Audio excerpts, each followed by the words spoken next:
આત્મા અને મન.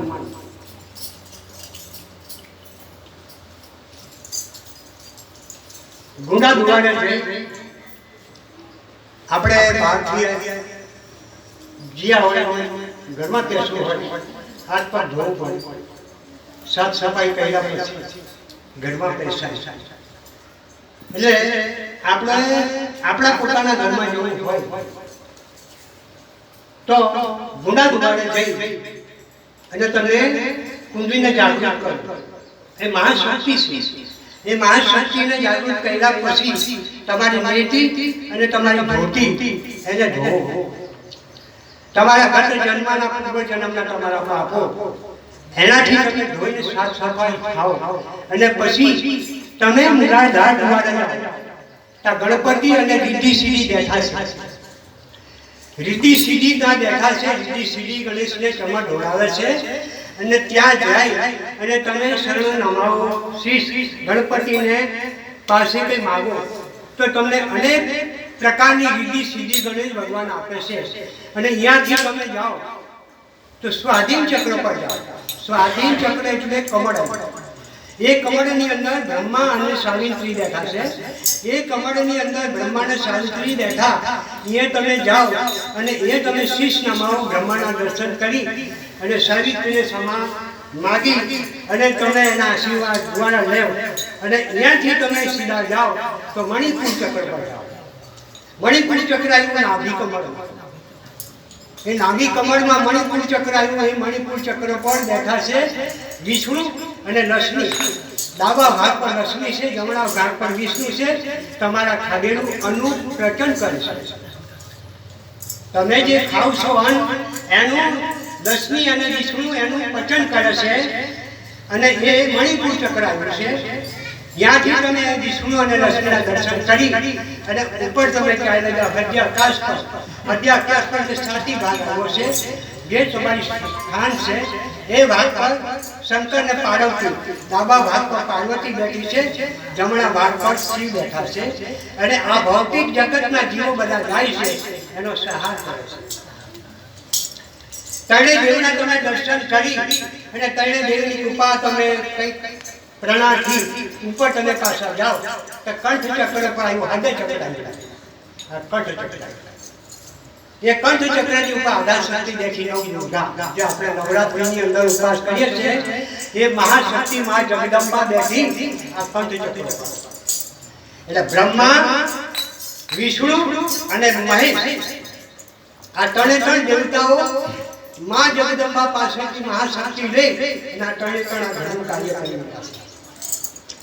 ત્યાંથી તમે મા શક્તિની પૂજા કરો, પાઠ પૂજા કરી અને તમે ઉપર અંદર જાઓ તો ત્રિકુટી ઘાટ પર જાઓ એટલે શિવનું ત્રીજું નેત્ર આવ્યું છે.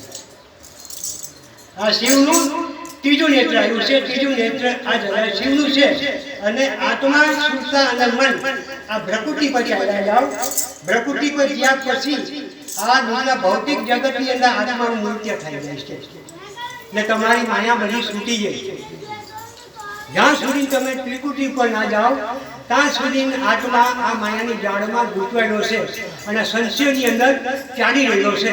જ્યારે ભૌતિક મતલબમાં જગતને એ ત્યજી અને ઉપર તમે ત્રિકુટી ઘાટ પર જાઓ એ ત્રિકુટી ઘાટ ચંદ્ર અને સૂર્ય, ગંગા અને જમના ને સૂક્ષ્મ મનસ્ય નારી આ પાંચ નારીઓ ભેગીઓ થાય. આ ત્રિકુટી ઘાટની ઉપર તમે જાઓ ત્યારે ભૌતિક જગત પર આત્માનું નૃત્ય થાય.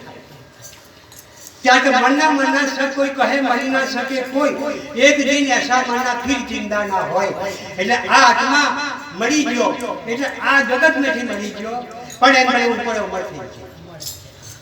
ત્યારે ભગવાન જે આપણો શબ્દ છે એ શબ્દનું મતલબ તમે ધર્મ નથી. આત્માનો સુરતા અને મન એવું કર્મ કરે છે તો 12 માસ વાગે છે. 12 મહિના થયા પછી આ આત્માને શબ્દરૂપી પૂટી લાગે છે અને સુરતા અને આત્મા અંદરના ભાગમાં જાય. ત્યારે ભગવાનનું 10મું સુવાન ખોલે એમના ભાગમાં ને આ દરવાજા બંધ થઈ જાય. આખા નવે દરવાજા બંધ થઈ જાય અને એમ દરવાજા આપણા ઉપલામાં પચાઈ જાય. એટલે કીધું છે કે હું ગઈ હતી ગુરુજીના દેશમાં હંચા કે ત્યાં શું હતું કે ત્યાં એક જણ હરથી જોત હતી તા જળહળતી જોતાતી હું અગામ ઘરે જઈ પહોંચી. સૂરજા અને આત્મા કારણ શરીર, સૂક્ષ્મ શરીર, કારણ શરીર અને અર્ધુર શરીર છોડીને આત્મા ઉપર ચડી જાય. આ ત્રણ શરીર છોડીને આત્મા ઉપરના ભાગ પર જાય એટલે પેલું આકાશ આવે છે. આકાશની ઉપર શૂન્ય શિખર આવે એટલે એને ટીમર ખંડ કહેવામાં આવે. એ ટીમર ખંડની અંદર મતલબમાં જાય આત્મા તો એકલું અંધકાર છવાયું છે. એની ઉપર આગળ ચાલી શકાતું નથી. પણ આત્માનો એટલો પ્રકાશ છે. આ ત્રણ શરીર આત્મા છોડે એટલે એનો પ્રકાશ ફેલાઈ જાય છે. એ કરોડો રૂપિયા, કરોડો સૂરજનો તેજ આત્માની અંદર છે. તો પરમાત્મા જે પરમાત્મા પાસેથી આત્મા ગયો છે અને પરમાત્માનો જે આત્મા છે એની પર કરોડો સૂર્યનું તેજ આત્મા પર છે. તો પરમાત્મા પર કેટલું તેજ હશે? ત્યારે ઘણી કબીર સાહેબે અંશા ચલો સતલોકા મારા છોડો આજ બધા સંસાર. આ બધા વર્ગીયના છે. મોહ માયા લોભ લાલચ આ બધા પૂછ્યું. માં માના ઠેકાણે રહે, બાપ બાપના ઠેકાણે રહે, છોકરો છોકરાના ઠેકાણે રહે, બધા એમ પડી રહી, ઘર બહાર છોડીને આત્મા દી છોડી જાય. ત્યારે ત્રણ છોડી અને આત્મા અને સુરતા આપણના ભાગ બચાવ્યો જાય. ત્યાં મન રહેતું નથી, કોઈ મન નથી, ત્યાં કોઈ આત્મા નથી, ત્યાં કોઈ સુરતા નથી. પણ આત્મા પછી એમ કરવા જાય તો એનું દિવ્ય તેજને ચમકારા બોલે અને એ તેજથી ઉપર મતલબમાં ચડે છે. તો ઉપર શૂન્ય આકાશ આવે છે. એ આકાશની ઉપર પછી જાય તો ટીમર ખંડ આવે એટલે એ ખંડ કઈ કેટલા મજલ સુધી અંધકાર છે. એટલે આત્માને સુરતા વિચાર કરે કે જેવી રીતના નારી અને પુરુષ વિચાર કરે છે કે આપણે કેવી રીતના ચલાવવું ગયું સંસાર, કેવી રીતના ચાલવું છે, એવી રીતે સુરતા અને આત્મા વિચાર કરતા થાય છે કે આમ આપણે કાં જોવા આટલો અંધકાર છે. ત્યારે આત્મા એમ બનવા જાય કે હવે પાછા આપણે વળવું નથી, ઉપર હતા. ત્યારે ઉપર જતા એમ બનવા જાય તો એમને બ્રહ્મલોકના દર્શન થાય. એટલે બ્રહ્મલોક આવી જાય. બ્રહ્મલોક આવી જાય જતા અમૃત રૂપી એમ બનવા જાય તો પીવાના પાણીના પી અને પછી જુએ કે ભગવાન જ્યાં બેઠા છે ત્યાં 2000 કડી કમરના મતલબમાં કમરના ઉપર ભગવાન બેઠા છે ને ત્યાં ઘંટ વાગે, નગાડા વાગે, ટોળો વાગે, સયનો વાગે, અનેક જાતના વાજાઓ વાગે. ત્યાં એ સુરતા અને આત્મા બેઠા થઈ જાય. ત્યારે સચખંડ આવે છે. સચખંડની અંદર ભગવાન બેઠા છે તે જગ્યાએ સુરતા બનવા જાય તો એને આરતી આત્મા આરતી બનાવે. આત્મા 5 જોડાની આરતી બતાવે પરમાત્માને પછી શરણને ઉતારે છે કે પ્રભુ હું કઈ જન્મો જન્મથી અપવાયેલી અને મેં કરોડો અરબો પાપ કર્યા, ક્ષમા આપી દે, હું મારે તમારા શરણમાં મારું સિંહ ઝુકાવી દઉં. તો આત્માને ક્ષમા આપી દે છે. આત્મા પરમાત્માને સમાવેશ થઈ જાય છે. સુરતા પરમાત્માના શરણમાં લાગી જાય છે. એટલે આપણી સુરતા ખોટાને અટવાયેલી છે ને. જ્યાં એમ જતો માનો કે મારો જે પતિ છે એ તો પતિ મારા પોતાના ઘરમાં છે ને, તો મારી સુરતા બહાર અટવાયેલી છે ને.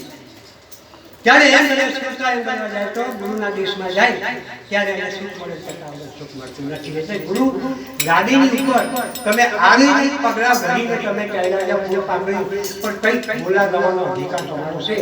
બોલા તમે ગાઓ અને કંઈક તમારા હાથના અંદર જે બેલ છે એને તમે જોવો. એટલે કંઈક ને મતલબમાં આચાર વિચાર છોડી દો. બીજું કે તમને કદાચ મોહ માયાના ભોગની અંદર લાલચમાં ફસાય ને તમે એવું કહે કે આટલા વાગે મારે જવું છે, મારું આ કામ અટવાશે, પણ કદાચ કુદરતને કરવું ને રસ્તે મતલબમાં કુદરતે અટકાવી પાડ્યા, કંઈક કોઈ મતલબમાં ગાડી કે ગમે તે ટક્કર લાગી જઈને અટવાઈ ગયા તો તમારા વિના પેલું કામ કોણ ઉઠાવશે?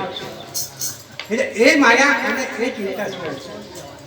ત્યારે કે માયા કરી હે ગમકડી જીવતે કા કલેજા ખાય.